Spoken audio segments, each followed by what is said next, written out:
Labdien visiem, dargie kolēģi, partijas un jauniešu organizācijas biedri, kongresa delegāti un visi, kas kopā šodien ir ar mums.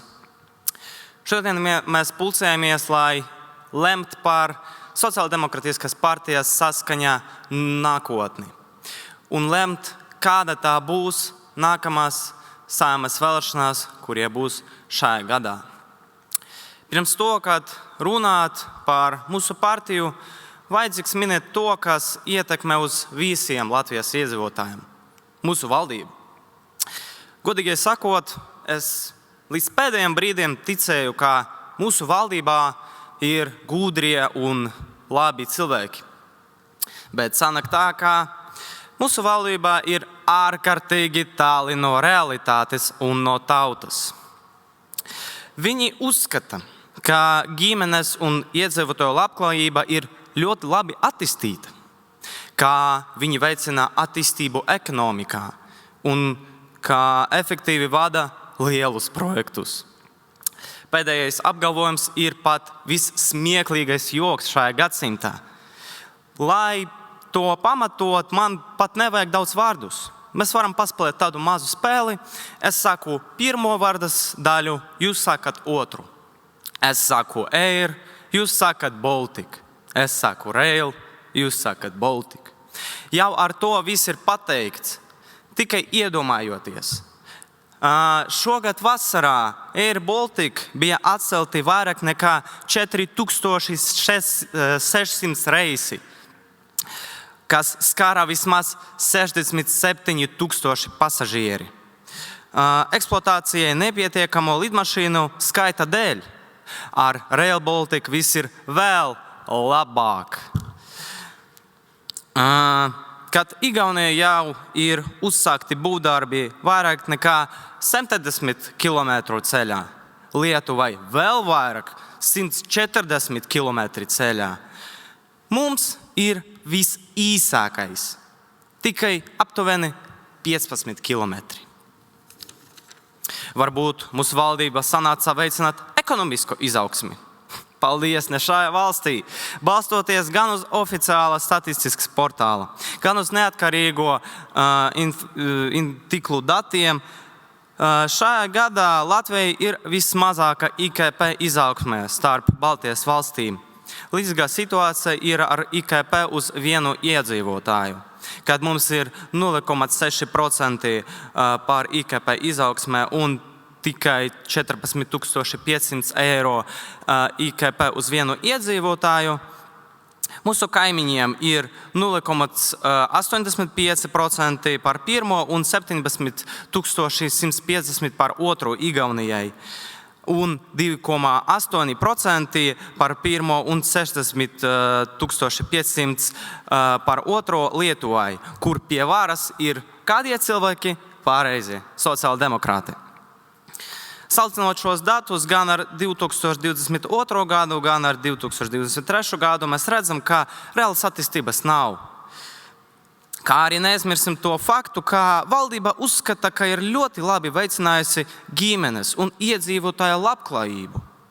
Bet šis apgalvojums nesakrīt ar faktiem. Ģimenes atbalsta efektivitāti vislabāk raksturo iedzīvotāju skaita dinamika. Un šeit aina ir drūma. Katru gadu mēs zaudējam ap 15,000 cilvēkus. Tas ir radītājs, kas ne tikai pārsniedz kaimiņus, bet vēl vairāk apšauba Latvijas patstāvēšanu kā valstī, nevis mirstošu tuksnesī. Realitāte, kuru valdība grib slept, ir skarba. Mūsu ekonomika stagnē un mēs esam zaudējuši savas pozīcijas reģionā. Sanāk tā, ka mēs esam, un mūsu valdībai Latvijā ir pēdējā vieta. Bet vēl ir iespējams mainīt mūsu nākotni. Izvēloties mūsu partiju nākamās Saeimas vēlēšanās. Saskaņa ir īpaša partija un vienmēr tāda bija. Visu šo laiku mums bija sava unikāla pieeja, kā risināt problēmas, un vienmēr mūsu risinājums bijis labāks nekā konkurentiem. Saskaņa tagad pārdzīvoja grūtus laikus. Un mums ir nepieciešams īstenot atbilstošas reformas, lai atkal palīdzētu Latvijai virzieties spožas nākotnes virzienā. Manuprāt, pirmais solis kas jāspēr mūsu partijai, ir saistīts ar problēmām, kas skar aktivitātes trūkumu gan sociālos tīklos, gan sociālos medijos. Mūsu partijai vajag parādīt, ka mēs nodarbojamies ar politiku ne tikai tādēļ, lai saņemtu balsus, bet lai risinātu Latvijai pastāvošos problēmas. Skaļa un skaidra atbilde uz aktuāliem noteikumiem un problēmām palīdzēs stiprināt mūsu pozīcijas politiskā arēna un atgādinās cilvēkiem par pēdējo cerību stāriņu Latvijas politikā. Otrais solis - sarakstu veidošana. Latvijas vēlēšanu sistēmā tradicionāli eksistē divas pamatprincipi. Pirmais ir līdera stratēģija, kad partija ir viens spilgts līderis, tāda rakete, vilciens, tāds buldoras, kurš puš kiršus, tas ir par Šlēseru, vedot uz uzvaru visu sarakstu. Vēlētāji balso par līderi, un partija asociējas lielākoties tiešām ar viņu. Otra ir komandas stratēģija, kur sarakstās sastāvs no dažādiem spēcīgām personībām, kuras tikai kopā var pretendēt uz uzvaru. Vēlētāji lielākoties balso par piedāvātām idejām, nevis par atsevišķiem personām. Abām stratēģiem ir savi trūkumi un savi labumi. Bet mums šeit ir vajadzīgs, kā vienmēr, sava unikāla pieeja. Mums nevajag izvēlēt kaut ko vienu, bet apvienot un saņemt tikai vislabu.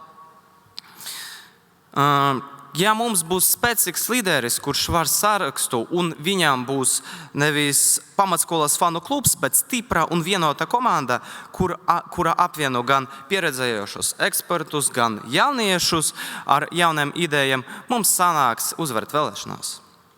Un pats pēdējais, bet nemazāk nozīmīgs solis ir jāspēr partijas ārējas politiskā virziena. Dažus gadus saskaņa novilka sarkanas līnijas tikai pret tiem, kas sašķeļa Latvijas sabiedrību.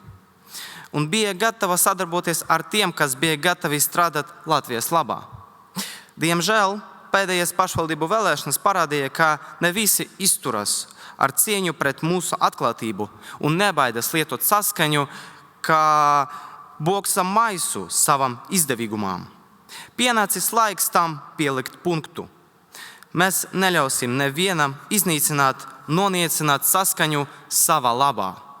Labu attiecību pamats ar mums iespējams tikai ievērot savstarpēju cieņu un kopīgi plānojot attīstības stratēģijas. Beigas gribu pieminēt ļoti populāru kritiku komentāru par saskaņu, ka mēs vienmēr cenšamies apsēsties uz diviem kresliem. Bet tas tā nav. Mēs nesēžam uz diviem kresliem. Mēs no viņiem veidojam ērtu, modernu, drošu un izturīgu divānu, kur var apsēsties ne tikai viens vai divi, bet visi Latvijas iedzīvotāji, jo viņiem visiem ir vieta šajā valstī. Un neskatoties uz politisku spriedzi mūsu valstī, kuru veido labēji un kreisie populisti, neskatoties uz ģeopolitisko spriedzi, kuru veido lielvalstīs, mēs dodam visam iespēju izvēlēties politisko centru. Centru, kur ir vieta katram.